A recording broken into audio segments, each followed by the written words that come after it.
Olá, amados, paz e bem. Eu sou o pastor Melquisedeque e estou aqui para os comentários da lição desta semana. Lições bíblicas da editora CPAD Classe de Jovens, terceiro trimestre de 2026.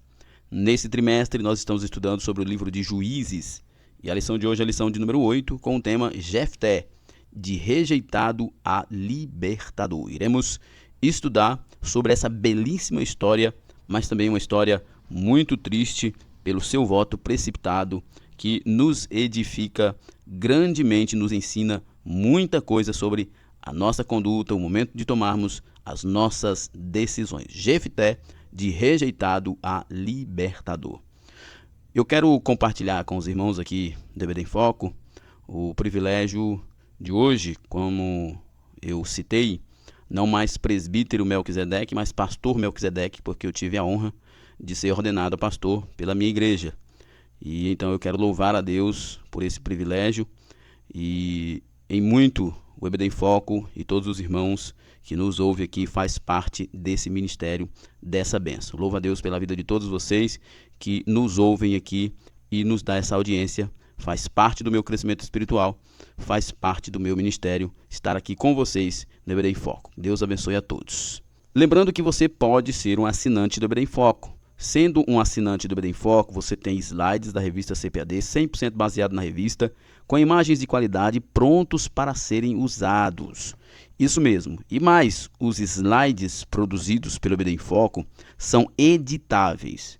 Muitos dos slides que você encontra na internet não são editáveis e dificulta profundamente a preparação da aula. Mas o EBD em Foco já entrega para você slides editáveis e você pode fazer a mudança que você desejar para melhor atender a sua aula. O conteúdo da assinatura contém slides das lições de adultos, slides das lições de jovens, mais bônus, slides de escatologia, slides de discipulado, sermões em PDF, curso básico de teologia e cursos diversos, incluindo cursos de capacitação para o professor da EBD. Nós temos também um aplicativo do EBD em Foco, e você pode acessá-lo a partir da sua Play Store. Procure por EBD em Foco, instale o nosso aplicativo no seu smartphone e acesse todos os slides e subsídios produzidos pelo EBD em Foco na palma da sua mão. Para mais informações, acesse o site www.ebdemfoco.com ou entre em contato com a nossa equipe pelo WhatsApp 94 é o DDD 984092869. Muito bem, vamos então para o nosso comentário. O texto principal da nossa lição se encontra em Juízes, capítulo 11, verso 6. Como falei no início, nós estamos no terceiro trimestre, e nesse terceiro trimestre nós estamos estudando o livro dos Juízes. E como o nosso tema aborda, o personagem principal desta lição é Jefté. E disseram a Jefté: vem e sê-nos por cabeça para que combatamos contra os filhos de Amon. Amon foi um dos filhos de Ló, com a sua filha mais nova. Então, os amonitas eram descendentes de Ló e, em certo modo, descendente do próprio povo de Israel.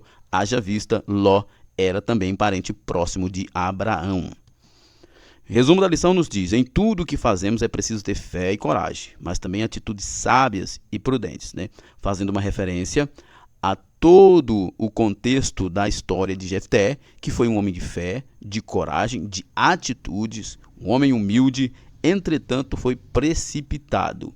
Mas a história de Jefté nos ensina a sermos prudentes, nos adverte a sermos prudentes. O texto bíblico da lição se encontra em Juízes no capítulo 10, do verso 15 até o verso 18, e no capítulo 11, do verso 1 até o verso 6. Eu não vou me deter no texto por uma questão de tempo. Você, com certeza, durante esse trimestre já deve ter lido todo o livro dos Juízes. Muito importante para você entender a dinâmica de como a história funciona. Muito bem, nossa introdução. Depois da morte de Abimeleque, o louco, o maluco lá, o usurpador de trono e assassino de seus irmãos, 2 libertadores se levantaram para salvar Israel. E eles tiveram um tempo muito grande na liderança de Israel. Tola julgou Israel por 23 anos e Jair 22 anos. Embora sejam chamados juízes menores, em razão da brevidade do relato de seus feitos, tiveram um papel relevante na história de Israel. Foi um período de tranquilidade e estabilidade para os hebreus. Tola ou Tolá era filho de Puá e neto de Dodô, da tribo de Issacar. Levantou-se após o período de Abimeleque para libertar, para salvar Israel. Ele morava em Samir, na região montanhosa de Efraim.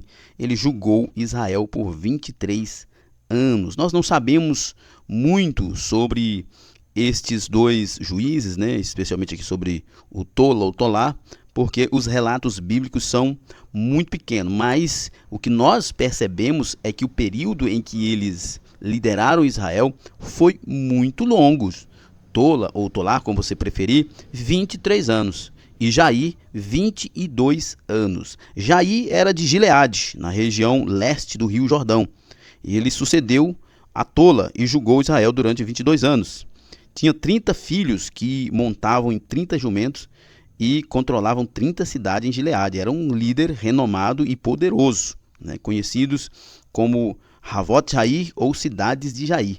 Morreu e foi sepultado em Camon ou em Camon. A menção dos filhos, jumentos e cidades destaca sua influência, prosperidade e autoridade na região. Então, nós vemos aqui que, por mais que o relato bíblico não seja longo, não tenha uma história, uma trama, né? Porque muito provavelmente não tenha essa trama como de Abimeleque, como de Jefité, como de Gideão, como de Sansão, mas eles foram homens importantíssimos na história de Israel e foram responsáveis, ungidos pelo Espírito Santo, por tempos de prosperidade. E aqui nós aprendemos uma lição muito importante. Você não precisa ser famoso, você precisa ser fiel, justo, comprometido com a sua missão, como foram esses dois homens. Após esse período e com nova apostasia do povo de Deus, surge um novo juiz em Israel, Jefté. É sobre este personagem que trataremos nesta lição. Primeiro tópico, a necessidade de arrependimento. Idolatria generalizada. É um caos. Sempre que a gente fala da história de Israel, tem idolatria generalizada. Novamente Israel retorna ao pecado da idolatria, mas desta vez a apostasia é ainda mais aguda, parece que é ainda mais profundo, a quantidade de deuses é ainda maior. É mencionado um panteão de falsos deuses a quem o povo se curvou a adorar. Baalins, Astarote, os deuses da Síria, Bel e Saturno, de Sidom, Astarte, de Moabe, Quemos, dos filhos de Amon, Milcom e dos filisteus, Dagon. Estes são alguns dos deuses das nações que Israel se curvavam diante deles e prestavam cultos, né? Os Baalins, na verdade, Baal é o deus principal e os Baalins são derivações ou, às vezes, são deuses menores ou apenas entidades de tribos que estava ligada ao mesmo Deus Baal e que Israel também começou a adorar, né? Os Baalins, né, vinham de Baal, significa senhor, dono, o marido, que não era, né, como eu disse, um único Deus, mas era um título genérico, né? Nós tínhamos também Astarote ou Astarte, né? São essencialmente a mesma deusa ou formas muito próximas dela, não é muito claro, né? Astarote é a forma bíblica, né, e Astarte é uma forma grega. Característica dessa deusa, a deusa da fertilidade, a deusa do amor sexual, né, a deusa da guerra, muito ligada aos cultos da sexualidade, assim como Afrodite na Grécia. Na Bíblia é chamada da deusa dos sidônios, né, e os israelitas se perverteram diante dela também. Quemos, né, deus nacional dos moabitas, Moabe, descendente de Ló. As características principais desse deus, ele era um deus guerreiro, protetor nacional. Os moabitas atribuíam suas vitórias e derrotas a ele, né? Ele era um deus dos moabitas. Nós temos também Milcom, né, que também pode ser Moloque, né? Moleque São variações deste nome. Era o Deus nacional dos Amonitas, vizinhos dos Moabitas e parentes também, né? Frequentemente associado ou identificado como Moloque ou Moleque, Deus ligado a sacrifício de crianças. Especialmente na época do rei Manassés, ele chegou a sacrificar um de seus filhos a Moloque. Então, por muito tempo, Israel se curvou diante desses deuses. Dagon, o deus principal dos filisteus, quando a arca foi colocada diante de Dagon e a cabeça de Dagon foi cortada, depois o seu corpo, e ele ficou prostrado diante da arca de Deus. Então nós temos aí um panteão de deuses, são na verdade 6 deuses pagãos que Israel, ao abandonar o Deus verdadeiro, se curvou diante deles. E foi por causa disso que Deus não atendeu diretamente o pedido do povo, né? Isso evidencia a crescente degeneração espiritual de Israel ao longo do tempo. Com o pecado não se brinca. Se não for eliminado, sempre encontra forma de crescer. Tiago, capítulo 1, versos 14 e 15, nos diz: cada um é tentado pela sua própria cobiça, quando esta o atrai e seduz. Então a cobiça, depois de haver concebido, dá à luz o pecado, e o pecado, uma vez consumado, gera a morte. Então o pecado, essa é uma doutrina bíblica muito importante, que o pecado mora em nós. A nossa natureza é pecaminosa. O pecado mora em nós como, meu? Em nossa natureza. Nossa natureza é caída. É como diz um certo teólogo, a nossa natureza é como as águas de uma cachoeira. Ela é livre para descer e não para subir só através de um milagre. Então Israel sempre estava predisposto a se curvar diante dos deuses pagãos, e como diz aqui o apóstolo Tiago, é a cobiça, é o desejo da carne, que é intrínseca à nossa natureza. Como consequência dessa persistente apostasia, os hebreus sofreram 18 anos de opressão e humilhação sob o domínio dos filisteus e dos amonitas. Fica claro que quanto mais Israel se afasta do Senhor, mais ele permite que novos inimigos se levantam contra o seu povo. É importante lembrar também que o período dos juízes foi marcado pela adoração a esses deuses, mas também o período dos reis, especialmente o período de Manassés. Os reis do norte, praticamente todos, né? Praticamente todos, como Acabe, Acasias, enfim, tantos outros. O próprio Salomão, no início do seu reinado, ele era brilhante, maravilhoso, homem de Deus. Mas a Bíblia diz que na sua velhice ele se tornou insensato e construiu altares, né, templos de deuses pagãos para satisfazer a vontade de suas esposas. Por isso, ele acabou se tornando um insensato e levou o povo à idolatria também, porque permitiu a construção de altares e templos dentro do território de Israel. Arrependimento com atitude. Como o Senhor conhece o mais profundo do coração, não aceitou de imediato o primeiro clamor de Israel, né? Estava tão grave e tão escancarado a conduta do povo que eles clamaram a Deus e Deus não atendeu de imediato. Podemos ver que Deus testou a sinceridade do apelo do povo ao dizer: vós me deixastes a mim e servistes a outros deuses, pelo que não vos livrarei mais. E mais, ainda andai e clamai aos deuses que escolheste, que vos livre eles no tempo do vosso aperto. No tempo da bonança, o povo esqueceu de Deus e foi adorar 6 deuses, pelo menos, né? Pelo menos esses 6 deuses pagãos no tempo da bonança. Aí veio a escravidão e eles clamaram o único Deus verdadeiro. E por que eles não clamaram? Ou talvez até tenham clamado aos deuses pagãos, mas não adiantaram, porque eles não são deuses. É como Elias fez lá com Baal, né? E ele ainda faz chacota dos profetas de Baal. Clame mais alto, gritem, quem sabe ele está viajando, quem sabe ele está dormindo. Ele estava debochando, o Elias estava debochado mesmo naquele dia, porque ele sabia que esses deuses pagãos são só imagens, é só ilusão, mas o Deus do céu é o Deus verdadeiro. Quem sabe o povo até clamou aos deuses pagãos, mas é óbvio que eles não foram atendidos, porque esses deuses são apenas imaginação do homem, quando não são demônios, como diz Paulo. Atrás desses ídolos tem demônios, né? E Deus então passa na cara do povo, joga na cara: clame aos deuses que vocês estavam adorando, clame. Mas é óbvio que eles não foram atendidos. Diante disso, o povo não apenas confessou seu pecado, mas também removeu os falsos deuses e voltou a servir ao Senhor. Os israelitas, porém, disseram ao Senhor: nós pecamos, faz conosco o que te parece melhor, mas te rogamos, livra-nos agora. Então eles se desfizeram dos deuses estrangeiros que haviam no meio deles e adoraram o Senhor, que se compadeceu do sofrimento de Israel. Isso aqui é uma lição muito importante. Se nós queremos ter vida mudada, vida transformada, isso aqui é importante que o professor, inclusive, explore com seus alunos. Se nós queremos ter vida diferente, lembra do que Paulo diz lá em 2 Coríntios? Aqueles que estão em Cristo, nova criatura são, as coisas velhas se passaram, tudo se fez novo. Se nós queremos viver vida nova, então nós precisamos arrancar do nosso meio o pecado, arrancar do nosso meio os nossos ídolos, aquilo que nos faz pecar.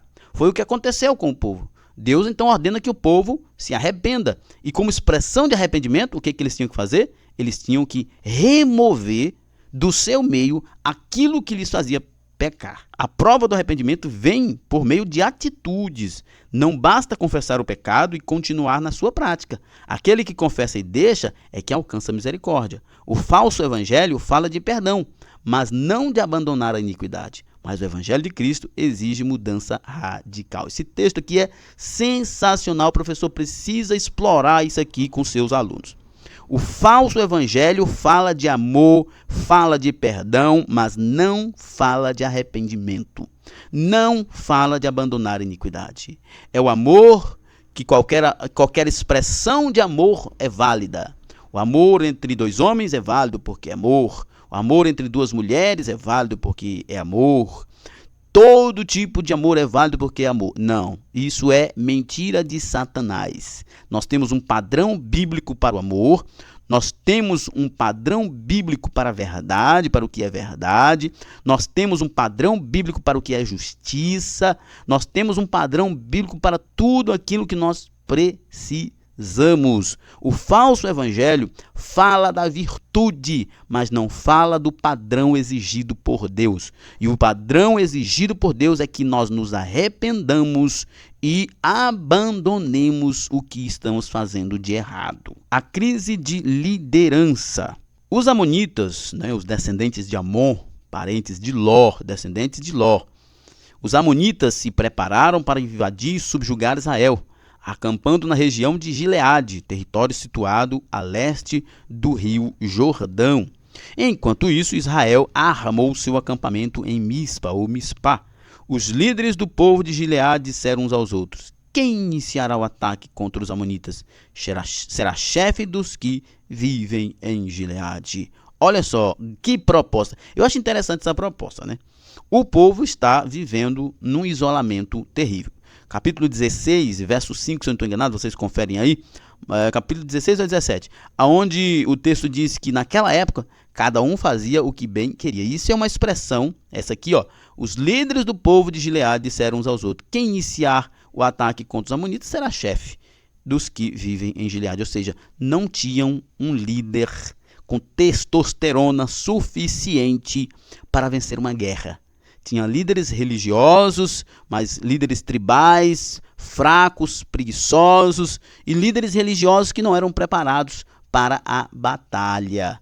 Então, nesse momento, eles lembram que precisam de alguém que precisa, que é capaz de empunhar a espada. Às vezes, a sociedade fica aí falando de flores, de livros, de paz, de amor, mas nem todo mundo vai fazer isso. Vai ter alguém que vai, pelo contrário, aproveitar o pacifismo para fazer guerra. E aí, como aconteceu com Rússia e Ucrânia. Enquanto a Europa se preocupava em falar sobre linguagem neutra, feminismo e outras coisas lá, ideologia de gênero, a Rússia veio invadir a Ucrânia e ninguém pôde fazer absolutamente nada. Nesse momento, o povo de Gileade percebeu que eles não tinham líderes fortes o suficiente para vencer aquela batalha. E isso é um problema grave. É um problema grave não termos líderes com pulso capazes de ir à batalha e vencer a luta. Contudo, os príncipes de Gileade reconheceram um grave problema. Não havia um líder guerreiro. Não havia um comandante militar, um líder guerreiro capaz de conduzir o povo à libertação. Estavam diante de uma clara crise de liderança. Diante de ameaças e desafios, um povo precisa de líderes dispostos a assumir responsabilidade e agir com coragem e discernimento. Por isso é preciso investir na formação de novos líderes para que haja sucessão. É muito importante. Na minha igreja, aqui na nossa igreja, nós temos um trabalho, eu faço esse trabalho com os irmãos, de escalas de irmãos que dirigem celebrações, de irmãos que pregam, dão palavra, de irmãos que são escalados para determinados cultos, para que eles exercitem seus ministérios, para que eles façam a obra de modo organizado, para que eles aprendam. Por exemplo, domingo agora nós temos a celebração da família, que geralmente sou eu que dirijo, que organizo. Mas eu passei para um casal, que são os líderes do Ministério de Casal e Família. Eles não só irão dirigir a celebração, eles irão organizá-la, cada detalhe durante a semana. Eu irei apenas supervisionar. Por quê? Por que isso? Porque é necessário que a gente treine pessoas para, em um momento de dificuldade, a gente não ficar como o povo de Gileade, precisando de alguém que tenha coragem e tenha condições de empunhar a espada. Segundo tópico, Jefté. Segundo tópico, Jefté, de rejeitado a líder. Jefté, de marginalizado a comandante. Diante desse cenário surge Jefté, que em hebraico significa ele abre ou ele liberta. Embora fosse reconhecido como um guerreiro valente na região, vivia à margem da sociedade. Primeiro, era filho de uma união entre Gileade, que era neto de Manassés. Manassés era filho de José. Ele era filho de uma união entre Gileade, neto de Manassés, e uma prostituta, sendo, portanto, considerado filho ilegítimo. Olha só a situação que esse homem vive.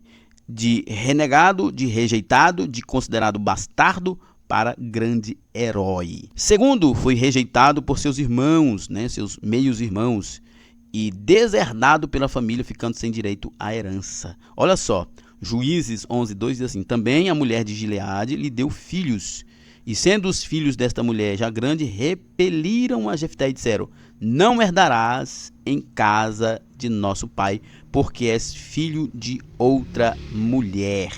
Eles repeliram, jogaram ele na rua, deixaram ele sem nome, sem herança. Terceiro, tornou-se líder de homens levianos e renegados, vivendo à sombra da sociedade. Juízes 11:3 diz: então Jefté fugiu de diante de seus irmãos e habitou na terra de Tobi. E homens levianos se ajuntaram com Jefté e saíram com ele. Aqui nós temos uma história muito legal, que eu acho muito legal, e o professor deve explorar isso com seus alunos. Nós temos 3 homens na história de Israel que foram líderes de homens rejeitados, de homens levianos, de desocupados. O Abimeleque, o Jefté e Davi. Mas Jefté e Davi transformaram esses desocupados em guerreiros. Fizeram de um grupo de desordeiros em um exército. Mas o Abimeleque fez destes grupos de desordeiros um grupo de salteadores. Terceiro, tornou-se líder de homens levianos e renegados, vivendo à sombra da sociedade. Juízes 11:3 diz: então Jefté fugiu de diante de seus irmãos e habitou na terra de Tobi. E homens levianos se ajuntaram com Jefté e saíam com ele. Olha só, nós temos no Velho Testamento 3 homens, pelo menos 3 homens, que viveram esta situação de liderar homens levianos, renegados, desocupados, tidos como marginais. Abimeleque, Jefté e Davi. Mas aí você olha a diferença do coração de cada um deles. Na verdade, Jefté e Davi têm corações iguais, humildes, sensíveis à voz de Deus. Mas Abimeleque não. Davi e Jefté pegam um grupo de desordeiros, de desocupados, de gente infeliz, quem sabe de gente até criminosa, e transforma eles em exército, em guerreiros. Alguns dos guerreiros de Davi foram os mais notáveis da história, enquanto que o Abimeleque pegou esse grupo de renegados, de levianos, e transformou eles em mercenários, estupradores, a pior espécie de gente. Por quê? Porque existe um princípio, e é aqui que o professor tem que explorar isso com seus alunos. Existe um princípio de que todo líder imprime o seu caráter e a sua dinâmica na vida de seus liderados. Ou, de outra forma, toda a equipe é reflexo do seu líder. Desordeiros, renegados, quem sabe até criminosos, olhando para Jefté e olhando para Davi, se transformaram em soldados. Desordeiros, levianos, renegados, quem sabe até criminosos, olhando para Abimeleque, se tornou igual a ele. Usurpador, mercenário, traidores, violentos, estrupadores. Então, é assim, a liderança, o êxito da liderança é um reflexo do coração de quem lidera. Davi e Jefté eram homens tementes a Deus. Eram homens que temiam a Deus e por isso eles transformaram essas pessoas má em pessoas boas. Enquanto que Abimeleque, que o coração era terrível, fez dessas pessoas ainda ser humanos piores. Então, toda a equipe é reflexo do seu líder. Então, todo líder precisa ter cuidado com o que faz, porque ele, mesmo que indiretamente, é um reflexo para os seus liderados. E os liderados precisam ter cuidado com quem segue. Precisamos ter cuidado a quem damos ouvido, a quem seguimos na internet, que autores nós lemos seus livros. Precisamos ter cuidado, porque suas condutas influenciam quem os estuda. Então, Davi, Jefté e Abimeleque são exemplos que nos ensinam que a liderança influencia quem é liderado. Desprezado pelos meus irmãos, expulso de casa e sobrevivendo no submundo, Jefté tinha todos os motivos para fracassar na vida. Você pode imaginar a dor da rejeição e da exclusão. Todos os motivos para fracassar na vida. Mas Jefté tinha um coração voltado para Deus. Do mesmo modo de Davi. Era o pequenininho, era o rejeitado dos irmãos, mas ele permaneceu firme na palavra de Deus. E o Abimeleque era, por natureza, um homem cruel e a crueldade tomou conta dele e de sua equipe. Estes todos tinham mesmos motivos para serem as piores pessoas do mundo, mas Jefté e Davi preferiram ouvir a voz de Deus. E Abimeleque preferiu ouvir a voz da ganância, da vaidade, da arrogância, da cobiça e da violência. No entanto, a graça de Deus o alcançou e o pôs no comando do exército de Israel. Isso não é restituição defendida pela teologia da prosperidade, mas é misericórdia divina em ação. É Deus agindo para transformar a vida de quem dá lugar. Assim como Jefté, milhares de pessoas, pela graça divina, têm suas histórias completamente mudadas e são arrancadas da prostituição, das drogas, da criminalidade e levadas a se tornarem filhos de Deus e instrumentos em sua obra. Como diz Efésios 2, 1-3, e vos vivificou, estando vós mortos em ofensas e pecados, em que noutro tempo andaste, segundo o curso deste mundo, segundo o príncipe das potestades do ar, do espírito que agora opera nos filhos da desobediência, entre os quais todos nós também antes andávamos nos desejos da nossa carne, fazendo a vontade da carne e dos pensamentos. E éramos, por natureza, filhos da ira, como os outros também. Éramos. Mas nós fomos vivificados. Quantas e quantas pessoas viviam na pior situação de sua vida, mas foram alcançados por Deus. E em certo sentido, todos nós vivemos nesta condição de pecadores miseráveis, mas a graça de Deus nos alcançou. O pedido aceito. Enquanto a batalha entre amonitas e israelitas se desenrolava, os anciãos foram em busca de Jefté para convidá-lo a assumir o comando do exército. Aquele que fora rejeitado agora é chamado para ocupar o posto mais importante da nação. Inicialmente, Jefté recusa o convite e recorda o que lhe haviam feito. Ele guardou uma certa mágoa. Natural, somos seres humanos. A rejeição, as palavras muitas vezes machucam. E é por isso que a gente tem que ter cuidado com o que a gente fala, com o que a gente faz com as pessoas. A gente tem que ter cuidado, né? E Jefté guardou uma certa pré-indisposição para atender, porque ele foi rejeitado por aquele povo. Porém, diante da insistência dos anciões, reconsidera e juntos selam um compromisso diante de Deus, né? Jefté ficou um pouco desapontado, mas era nessa hora que ele tinha que aparecer mesmo, né? Imagina, por exemplo, eu não sei cantar, não canto absolutamente nada, irmãos, não sei cantar, canto mal até no banheiro. Imagina que não tenha nenhum pregador na igreja, ou o pregador tenha faltado, alguma coisa tenha acontecido, e o pastor me liga e diz: Mel, que você vai pregar hoje porque não tem pregador. Aí eu digo: ah, pastor, agora o senhor está lembrando de mim porque não tem pregador. É óbvio, ele ia lembrar de mim que horas? Na hora do louvor? Se eu nem sei cantar? Que hora que ele ia lembrar de mim? Ele ia lembrar de mim no momento em que há necessidade de eu exercer os meus dons. Eu fui chamado para pregar, eu fui chamado para ensinar. Então, quando faltar um ensinador, faltar um pregador, é nessa hora que eu vou ser chamado. Não é na hora que faltar um cantor. Então tem muita gente que diz: ah, agora que está precisando, né, fica lembrando de mim. Sim, irmão, lembra de você na hora que o seu dom está em evidência, né? Imagina o Jefté: não vou, agora que vocês vão lembrar de mim. Sim, meu amigo, sim, é agora, porque você é um líder, um guerreiro. Ia lembrar de você que hora? Na hora de cantar os hinos no sacrifício? Não, é na hora da batalha, porque você é guerreiro. Então, quando você for lembrado, mesmo que de última hora, faça como o hino 515. Acredito que é o 515. Com gozo irei e não temerei, se Cristo comigo vai, eu irei. Para que isso fosse possível, todos tiveram de deixar o orgulho de lado, e assim Jefté foi confirmado como chefe e líder de Israel, né? Como eu falei agora há pouco, Jefté foi relutante e passou na cara dos anciãos lá: ah, vocês me esnobaram, me rejeitaram, agora estão precisando de mim? Sim, meu amigo, é agora que nós estamos precisando de você, porque você foi treinado por Deus, cuidando de desordeiros, liderando desordeiros, se tornando um guerreiro valente. E é agora, no momento que nós precisamos de um guerreiro, que nós precisamos de você. Lembra de Esté, que Mardoqueu falou para ela?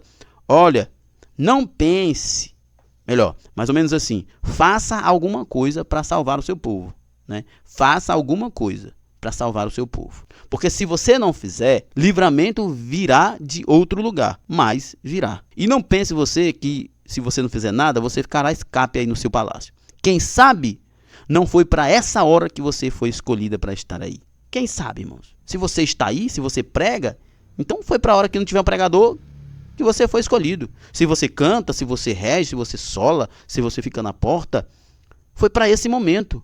Nós não temos que colocar dificuldade na hora de fazer a obra do Senhor. Nós temos que nos dispor cada dia mais. Há uma importante lição aqui. Muitas vezes deixamos de realizar grandes coisas simplesmente porque não conseguimos abrir mão do nosso orgulho. Joguemos fora o orgulho e abracemos a obra, porque ela é de Deus. Em busca de paz.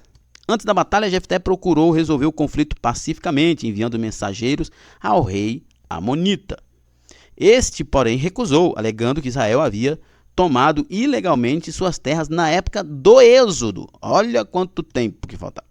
Demonstrando profundo conhecimento histórico e da ação de Deus, Jefté contestou: Israel havia conquistado território dos amorreus em legítima guerra após ser atacado, e essa posse fora concedida pelo Senhor. Disse Jefté: não possuirias tu aquele que Quemos, teu Deus, desapossasse de diante de ti? Assim possuiremos nós todos quanto o Senhor nosso Deus desapossar diante de nós. Jefté está dizendo o seguinte: olha, vocês nos atacaram lá na antiguidade, 300 anos por aí. Vocês nos atacaram e nós vencemos, tá? Vocês tinham o Deus Quemos de vocês e nós tínhamos o Deus Yahvé. Por que Quemos não deu a vitória a vocês? O nosso Deus nos deu a vitória. E outra coisa, vocês nos atacaram. Vocês atacaram os nossos antepassados. Os nossos antepassados revidaram e conquistaram numa guerra justa, legítima. Inclusive, para quem não sabe, há regras para as guerras. Por exemplo, se dois países entram em guerra, se quiserem seguir as regras da guerra, primeira coisa, que não podem atacar civis. Segunda coisa, não podem atacar estruturas comerciais, como estradas, ferrovias, hidrelétricas, reservatório, enfim, essas coisas. Não pode. Se estamos em guerra, nós atacamos quem? Quem tem força militar. Então tem que atacar centros de logística do exército, quartéis, essa coisa tem que ser atacada, né? Então, nesse caso, a gente aprende que na guerra tem sim suas regras. E aqui Jefté está ensinando. Nós conquistamos de forma legítima. Vocês atacaram, nós revidaram e conquistamos. Era assim que a sociedade se organizava. Eu vou atacar a letra B. Atacou a letra B. Quem sai vitorioso fica com o terreno, fica com a terra, fica com os despojos. E foi assim que aconteceu. Então, Jefté passa isso na cara do rei e continua a sua batalha. Invocou ainda um precedente de cerca de 300 anos de ocupação pacífica, sem que Amon tivesse feito qualquer reivindicação. Enquanto Israel habitou 300 anos em Hesbom e nas suas vilas, em Aroer e nas suas vilas, em todas as cidades que estão ao longo do Arnon, por que não recuperaste aquele tempo? Né? Jefté aqui trazendo o princípio do uso capião, né, que existe no Brasil, o uso capião. Se você está numa terra, se você está num terreno, numa casa há mais de 30 anos e ninguém reivindicou a posse, então você tem o direito por uso capião, porque 30 anos já era para alguém ter reivindicado, não reivindicou, agora já era. Aqui é mesmo sentido. Jefté argumenta no mesmo sentido. 300 anos que Israel habita no Hesbom, em Aroé e suas vilas.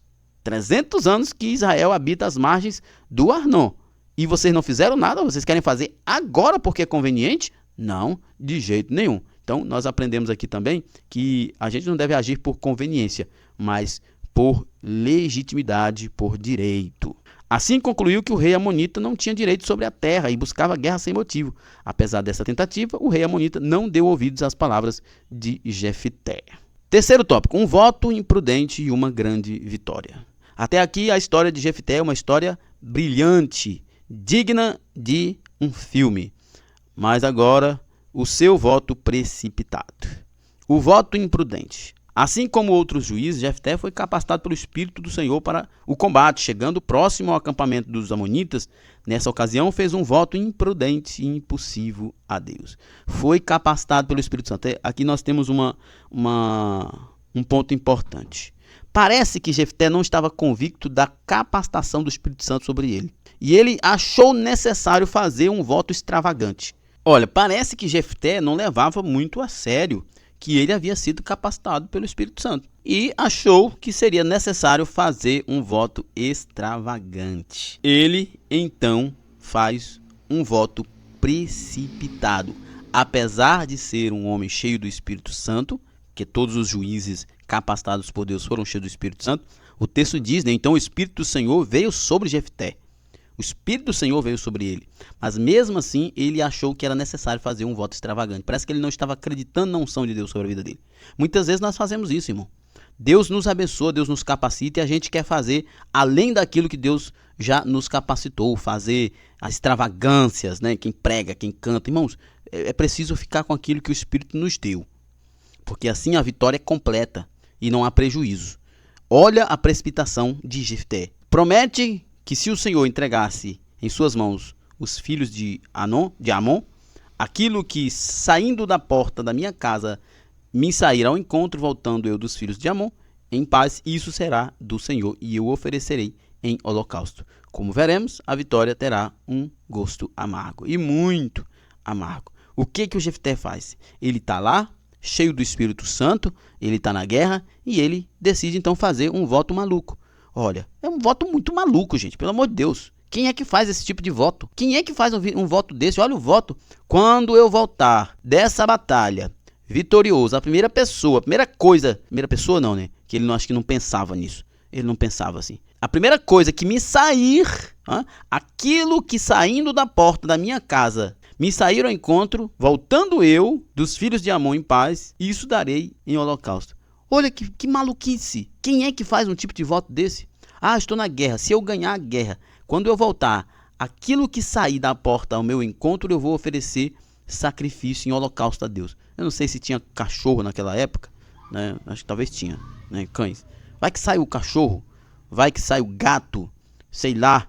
Mas nesse caso foi pior, saiu a filha. Mas quem é que faz um voto desse? Até mesmo grandes homens, cheios do Espírito Santo, são passivos de cometer algumas loucuras, algumas condutas imprudentes, e foi o caso do Jefté. De fato, a vitória de Jefté sobre os amonitas foi completa, pois o Senhor os entregou em suas mãos. Jefté era um grande guerreiro, mas o triunfo veio de Deus. O triunfo veio de Deus. Não foi por causa do voto, não foi por causa do poder de Jefté. Até porque Deus já havia capacitado ele com o Espírito Santo e já daria a vitória a ele. Não precisava do voto. O voto bíblico é uma promessa, um compromisso voluntário feito a Deus, no qual a pessoa se obriga a fazer ou oferecer algo, ou se abster de algo como expressão de gratidão, devoção ou súplica. Não pode ser visto como uma barganha espiritual. Deus não está obrigado a atender. Deus não é obrigado a atender. Em Eclesiastes, Salomão escreve dizendo o seguinte: quando a Deus fizer algum voto, não tardes em cumpri-lo, porque não se agrada de tolos. O que votardes, paga. O melhor é que não vote do que votares e não pagar. Então Jefté faz algo que em certo sentido é legítimo, que é votar, mas o voto é precipitado e, na minha opinião, é um voto estranho. Ninguém faz esse tipo de voto. Eu vou agora, estou aqui numa prova, imagine nós, estou aqui numa prova terrível e eu vou fazer um voto, estou quase morrendo, vou fazer um voto. A primeira coisa que sair ao meu encontro na porta da minha casa, eu vou dar de oferta ao Senhor. Que coisa maluca, que maluquice é essa? Não faz o menor sentido. É uma precipitação sem fim. A consequência do voto. O voto de Jefté foi imprudente e impossível. Deus não havia exigido tal promessa para conceder a vitória. E Jefté poderia ter confiado apenas na palavra e no poder do Senhor. É isso que Deus quer de nós. A Bíblia não condena o voto, mas a Bíblia nos instrui muito mais a confiar no Senhor, a crer e confiar no poder do Senhor. Além disso, esse tipo de voto refletia as práticas religiosas dos cananeus e não da lei. E a lei já proibia isso: e da tua semente não darás para fazer passar pelo fogo perante Moloque, e não profanarás o nome do Senhor teu Deus. Eu sou o Senhor. Era completamente contra o que a lei prescrevia. Como resultado, ao retornar para casa após a vitória, foi a sua única filha quem primeiro saiu ao seu encontro. Jefté lamentou profundamente, rasgando as vestes em sinal de dor. Olha o preço pela precipitação. Às vezes você fala, às vezes nós falamos coisas que não era para falar. E aí, precipitadamente, a gente vai lá e fala. E aí tem que arcar com as consequências. Com serenidade, a jovem pediu 2 meses para chorar a sua virgindade, o que lhe foi concedido. Ao término desse período, voltou ao pai para que cumprisse o voto que foi feito. Ela não conheceu o homem e desse fato surgiu um costume em Israel, onde todas as jovens choram a sua virgindade. Os estudiosos não são unânimes quanto ao desfecho desse episódio na vida deste juiz. De um lado, há aqueles que defendem que Jefté teria sacrificado a filha, o que é completamente contra a lei. Há outros que defendem que, de modo nenhum, isso tenha acontecido, posto que a lei dos votos permitia a substituição. Mas nesse caso é muito confuso, A lei dos votos permitia a substituição. Entretanto, a dor de Jefté é muito grande, Por outro lado, há os que afirmam que ela teria vivido em celibato até o fim da sua vida. Nós não sabemos, a Bíblia não explica, e não é essa a ideia. A ideia aqui é dizer que mesmo um homem cheio do Espírito Santo, se não vigiar, se não for prudente, pode tomar decisões precipitadas e pagar caro com isso. Seja como for, o episódio revela a necessidade de não tomarmos decisões no calor das emoções, evitando agir precipitadamente. À luz do Novo Testamento, lembramos que o poder do Espírito deve ser acompanhado pelo fruto do Espírito: domínio próprio. Conflito interno. O capítulo 12 de Juízes apresenta a etapa final da trajetória de Jefté, quando ele enfrenta o ciúme da tribo de Efraim, resultando em uma guerra civil dentro de Israel, no emblemático episódio do Shibolete. O Sibolete ou Shibolete. Então lhe dizia: diz, pois, Shibolete, porém ele dizia Sibolete, porque o não podia pronunciar assim bem. Então pegava dele e o degolavam nos vales do Jordão, e caíram de Efraim naquele tempo 42 mil. Eu vi uma mensagem da Helena Raquel que eu achei muito bonito sobre isso aqui, e 2 pontos, A sua linguagem identifica quem você serve. A sua linguagem identifica do lado de quem você está, o que você fala, a forma como você fala, as palavras que saem da sua boca. Esse é o primeiro ponto. Segundo ponto: 40 mil morreram apenas no truque, na emboscada do Shibolete. Por quê? Porque pegavam, degolavam e jogavam no rio, e ninguém via os corpos. Por isso, todo mundo que via topava passar pela prova e era morto. Então, às vezes, como diz a Helena Raquel, e eu gosto dessa interpretação dela, dessa aplicação dela, melhor dizendo, que às vezes é importante que a gente mostre os feridos e até os mortos, para que haja temor. Ali, um simples teste de pronúncia revelava a origem e a intenção de quem atravessava o Jordão. A sua fala, o que você fala, identifica quem você é. Essa narrativa evidencia a crescente desunião entre as tribos e mostra que, muitas vezes, as maiores ameaças à obra de Deus não vêm de fora, mas de dentro, alimentadas pela inveja, pelo orgulho e pela falta de unidade do povo. Eu lembro da construção da Torre de Babel. O texto diz que Deus, olhando do céu, disse: o povo é um só povo e fala a mesma língua. Se assim continuar, eles darão trabalho. Então, decide descer e confundir as línguas. O que Deus está nos ensinando ali? Quando se une e se fala a mesma língua, vai longe. Às vezes, grandes problemas dentro das nossas comunidades é a falta de humildade, a falta de união e a falta de compreensão entre os irmãos. O chamado espírito de Efraim nos alerta para o perigo do ciúme, que semeia discórdia e conduz divisão. Como diz Tiago 3, 14, 16, mas se tendes amarga inveja e sentimento faccioso em vosso coração, não vos glorieis, nem mintais contra a verdade. Essa não é a sabedoria que vem do alto, mas é terreno, animal e diabólica, porque onde há inveja e espírito faccioso, aí há perturbação e toda obra perversa. Nossa conclusão. A história de Jefté é marcada pela transformação de um homem rejeitado em um comandante valoroso capaz de conduzir Israel à vitória. Contudo, também carrega a mancha de um voto imprudente, que apesar da gente não saber o que aconteceu, expõe sua fraqueza e precipitação. Jefté julgou Israel por 6 anos e sua vida revela as lições de que Deus pode usar até mesmo os rejeitados para cumprir seus propósitos, mas também a sua imperfeição. Muito bem. Chegamos ao final de mais um comentário, ficamos por aqui. Lembrando que na plataforma BD em Foco você tem tudo que precisa para ministrar uma aula de excelência na BD. Ficamos por aqui, até a próxima, paz e bem a todos.